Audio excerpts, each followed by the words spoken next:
I wasn't supposed to be hunting pennies today. That wasn't on my to-do list.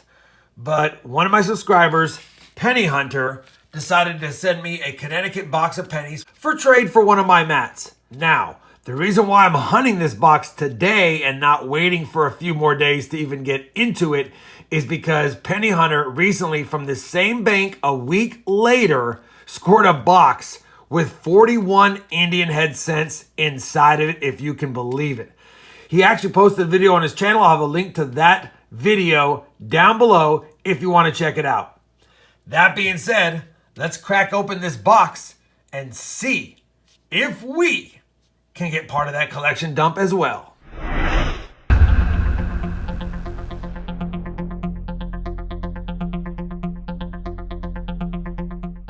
Hey everybody, it's Rob with RobFindsTreasure. That's right, I want to thank Penny Hunter for this Connecticut state box of pennies. I believe I've hunted a box from Connecticut before, but if not, I'll add this to my list of states that I've hunted boxes from, which I will plan on making a separate playlist for you guys down below, especially since I'm up to like 20 or 25 states that we've hunted now.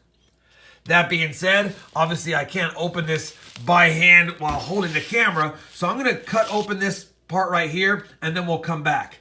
I will make mention that I did write this information on the top because when I removed this from the priority box and threw that away, I needed a way to reference to make sure I didn't forget whose box was what. Now that I said that, let me get a little knife and cut this across here and we'll get into this box. Hopefully it's a sealed box because it is the ones with the holes in the bottom. Hard to tell from this angle. So hopefully he left it sealed for us so I can do a live opening on it next. All right, so I've got it open and it looks like there might be an envelope or a letter attached. And let's see if it can come out. It can. Let me open it off camera, make sure there's nothing on here that needs to be shown on the video, and if not, we'll come right back. All right, a couple of things I want to point out about his letter. He wrote this and sent me this box the week before he found that absolutely epic box, so none of that's even written in here. But he wanted to let me know that he's got, like I said, his new channel, Penny Hunter, just launched it, 27 subs. He's posting videos daily. As far as statistics go, for 54 boxes that he's hunted, he averages 15.3 wheats, 12.1 Canadians, and for this particular bank that he picked this up, a credit union, he's averaging 17.3 wheats through the 14 boxes opened, and have never had less than 10 wheats from this bank. He also averages 16.4 Canadians, so I'm expecting to get some wheats and some Canadians out of here. On top of that, he's had some good luck with Indian Head cents. He had found 3 from a box a few weeks ago.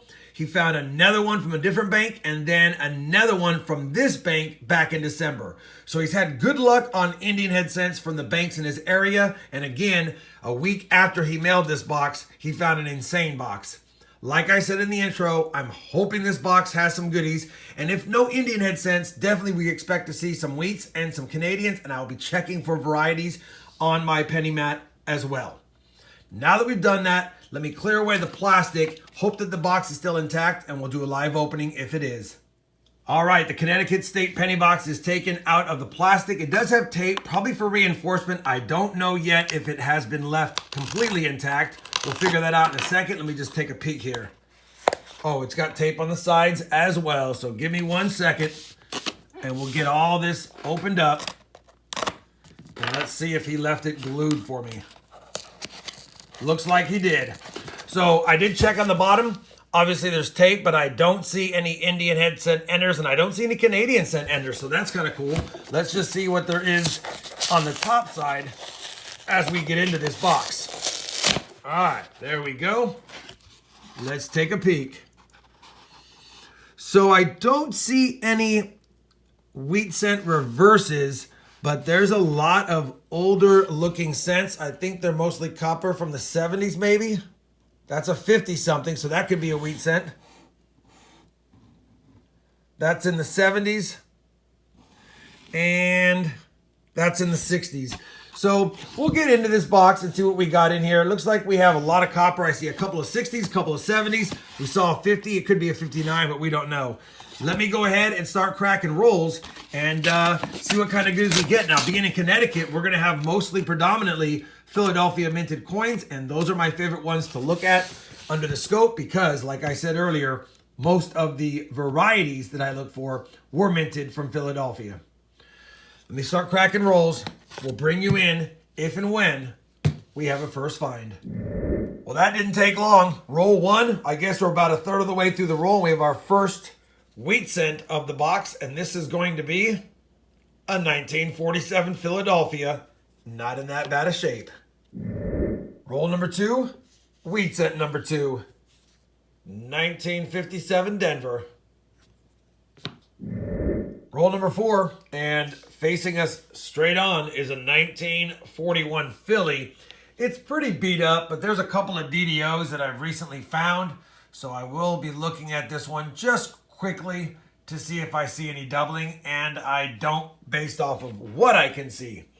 Still, third wheat cent found after 4 rolls, and it is now officially the oldest of the box. Roll number 9, wheat cent number 4, and it was obverse facing, and I can see it's a 1939. I thought it might have been a 29 at first glance, but it is definitely a 1939. First from the 30s, oldest of the box. Roll number 10, wheat cent number 5, so we're on a 25 wheat cent pace for the box, and that's a 1951 Philadelphia. We're on roll 13, and this doesn't happen too often in bank wrapped rolls, but we're going to have ourselves a dime. And it's not going to be silver, of course, but it's still 10 cents, and that beats 1 cent all day, every day. Guess we'll try to get it out and see what year it is while we're at it. 2014, Philadelphia, of course.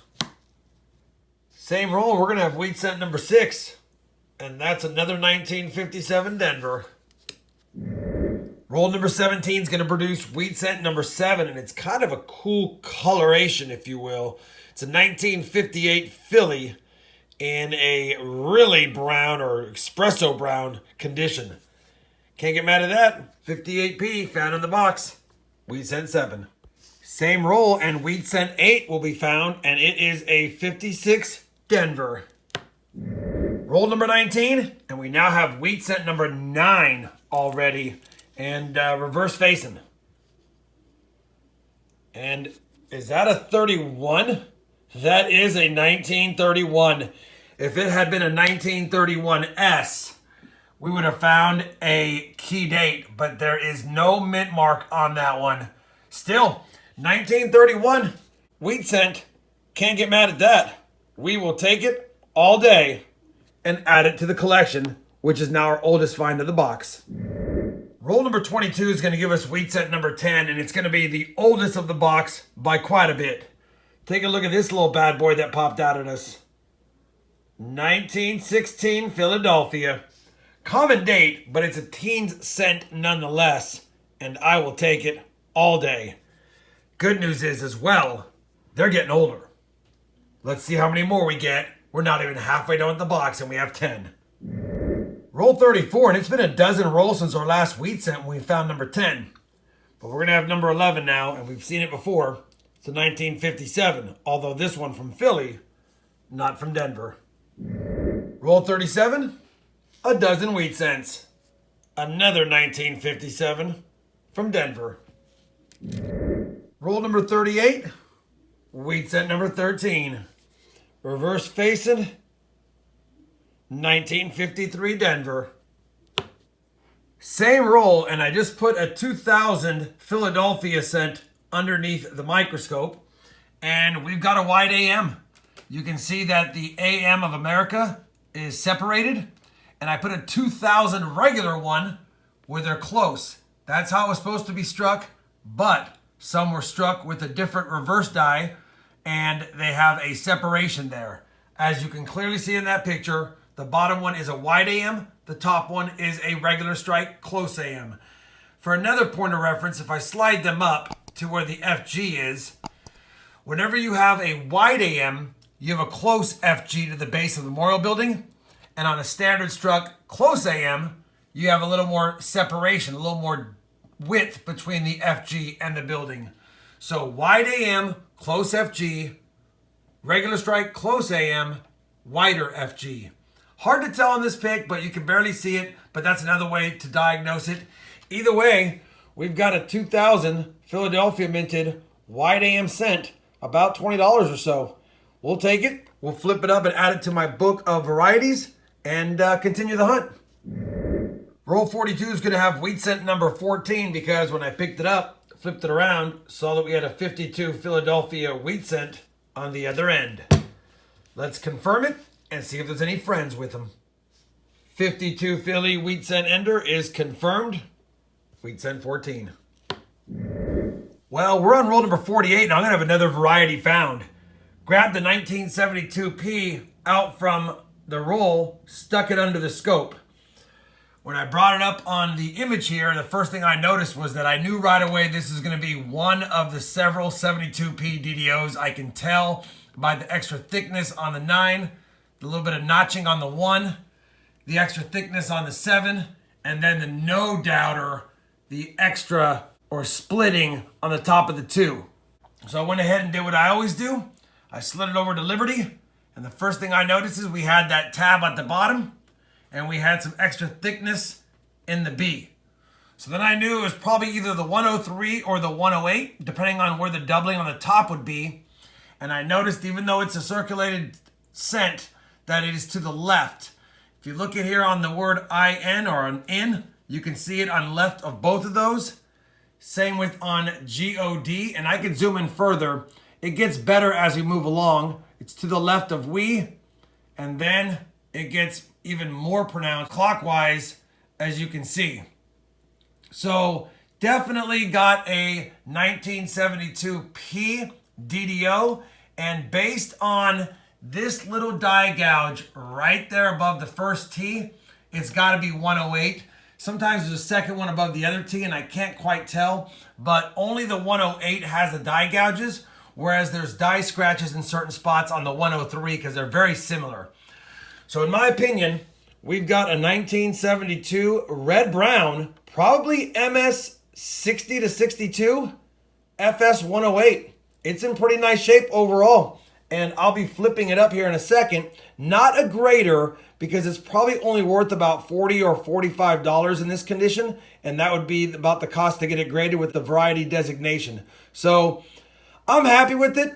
2 varieties, and this is one of the nicer ones I have found for the 72p varieties that are listed, and I'll take it. 2 varieties found, 14 wheat cents, this roll, and 2 more to go. Well, we finished that Connecticut State penny box, and once again, I want to thank Penny Hunter for the opportunity for me to hunt it. Nothing like going through a Northeast penny box full of Philadelphia minted cents. That being said, we ended up with 14 wheat cents. We had 9 from the 50s, only 2 in the 40s, but 2 in the 30s, including this nice 1931. Too bad it wasn't the S. That would have been nice. And a teens 1916. Too bad it didn't have a mint mark, but I'll take it. I haven't found a 105-year-old cent in quite some time. We also found a dime in that box, so we made 9 cents. Only 2 Canadians. I thought I'd see a lot more, and I didn't film them because I thought I would see so many that it would just make for a longer hunt. If I would have known there was only going to be 2, definitely would have filmed them. Look at all the 1959s we had. We had 12. 8 minted in Philadelphia, 4 minted in Denver. No RPMs, no DDOs on those. A ton of beauties, and honestly, I could have saved more than this. I started getting picky because I had so many, and I saved the absolute best ones. All of these are stunners, and they range from dates from 1963 all the way up. I even kept some 76s because I noticed I had not so many in my rolls from the later 70s because I don't pull them out as often as I should. We actually had one 69S in the box, and it's kind of a darker toned one, but pretty damaged. Either way, wasn't the DDO either. The 2 best finds of the box are going to be the 2000 wide AM. Don't see those too often. I find a lot of 98s, and I've never found a 99. And then the absolute beautiful red-brown, probably mint state 61 or 62, FS108 DDO Lincoln Memorial cent. Can't get mad at that. On top of all these finds, check that out. We actually almost overflowed the copper cup in one box. I'll tell you, Penny Hunter, you found a nice bank, and I would keep going there over and over again. We pretty much tied what you expected in the wheat cents. We were lower on the Canadians than you've been experiencing, and we didn't find any Indian Head cents, but what do you expect? Hopefully you guys enjoyed this one box Connecticut State penny hunt. If you did, I'd appreciate a thumbs up. And as always, everyone, happy hunting and thanks for watching.